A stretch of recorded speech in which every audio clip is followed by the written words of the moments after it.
गिरिराज मुझे पहले से जानता है और मेरे नोट्स चोरी हुए थे। ये सब कब हुआ? ये बंदा कहीं साइको स्टॉकर तो नहीं? पर स्टॉक तो इसे मैंने किया था और मैसेज भी तो मैंने पहले भेजा था। वो मैसेज टाइप करे जा रहा था और यहाँ मेरा दिल बैठा जा रहा था। फाइनली जब उसका मैसेज आया तो मेरी आंखें खुली की खुली रह गई। उसने लिखा, आपको याद नहीं होगा पर कुछ साल पहले आपके स्कूल में एक छोटी सी लड़की को कुछ बच्चे परेशान कर रहे थे। उसके बाल घुंघरालू थे और बच्चे उसका मजाक उड़ा रहे थे। वो अकेली रो रही थी जब आपने उसकी मदद की। आपने ना सिर्फ उन बच्चों को डांटा पर उस लड़की को हौसला भी दिया। आपने उसे ये समझाया कि दूसरों से अलग होना अच्छी बात है और उसके बालों की तारीफ भी की। उस दिन के बाद वो लड़की दोबारा कभी घर आके नहीं रोई और अगर कोई चिढ़ाता तो उसे पलट के जवाब भी दे देती। आपने उसे अपनी खूबसूरती का एहसास दिलाया और आपका एहसान हमेशा रहेगा मुझ पर, क्योंकि वो लड़की मेरी छोटी बहन है। क्या? पहले तो कुछ याद ही नहीं आया और लगा कि इसे कोई गलतफहमी हो गई है, पर जब थोड़ा और सोचा तो याद आया कि एक बार प्लेग्राउंड पे एक लड़की अकेली रो रही थी। कुछ बच्चे उस पे हंस रहे थे। बहुत प्यारी सी बच्ची थी वो। उसके बाल घुंघरालू थे और उसने 2 चोटियां बांधी हुई थी। उसे परेशान करने वाले बच्चों को मैंने बहुत डांटा और कहा कि अगर उन्होंने फिर से उस बच्ची को परेशान किया तो मैं उनकी कंप्लेंट सीधा प्रिंसिपल को कर दूंगी। बेचारे सब डर गए और भाग गए। फिर मैंने उस बच्ची को समझाया कि अगर वो डरेगी तो बच्चे उसे डराएंगे और अगर नहीं डरेगी तो कोई नहीं डराएगा। उसने मुझे बताया कि बच्चे हमेशा उसकी बालों का मजाक उड़ाते हैं। तब मैंने उसे बताया कि उसके बाल तो सबसे सुंदर है, वो सब उसके जैसे बाल चाहते हैं, इसीलिए उसे चिढ़ाते हैं। फिर वो शांत हो गई और उतने में एक स्कूल की घंटी बज गई। मैंने उसे उसकी क्लास तक छोड़ा और फिर इस घटना को भूल गई। गिरिराज का मैसेज आया।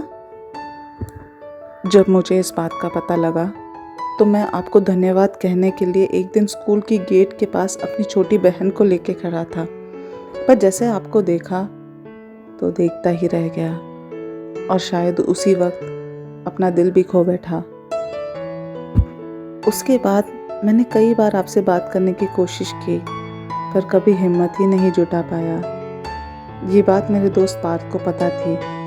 उसने कई बार मुझे प्रोत्साहित किया कि मैं आपसे बात करूं, पर क्या करता। अगर आपसे नजरें मिलाता तो शायद उसी वक्त मर जाता। पता नहीं आपको किसी ने ये बात पहले कही है या नहीं, पर आप बहुत सुंदर हो। मैंने आज तक आपसे सुंदर कोई लड़की नहीं देखी।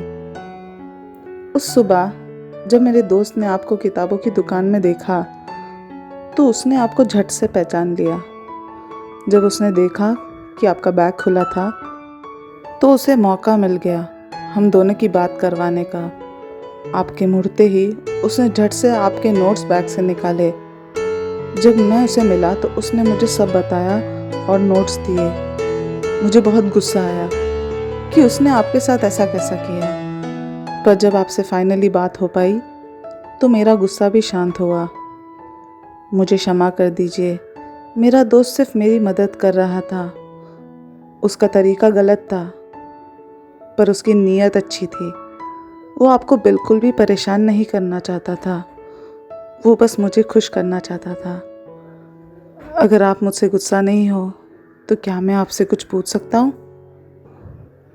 हाँ। Would you like to date me? हाँ, डेट? वो गिरिराज का मैसेज देख के मैं तो स्तब्ध रह गई। जो चीज मैं सपनों में देख रही थी अब मेरे सामने थी। सॉरी, मुझे नहीं पता आप मेरे बारे में क्या सोचते हैं और आप किसी लड़के को पसंद करते हो या नहीं, पर काफ़ी दिनों से ये बात मेरे दिल में थी। आज बाहर आ गई तो अपने आप को रोक नहीं सका। अब तो मैं शिमला में हूँ, पर जब वापस आ जाऊँ तो क्या आप मुझे मिलोगे? बस एक बार। नहीं, मेरा कोई बॉयफ्रेंड नहीं है and I don't mind meeting you.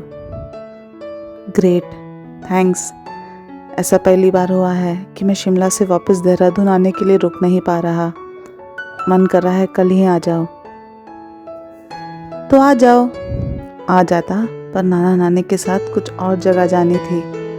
उन्हें अकेला नहीं जाने देना चाहता। बस 2 हफ्ते और।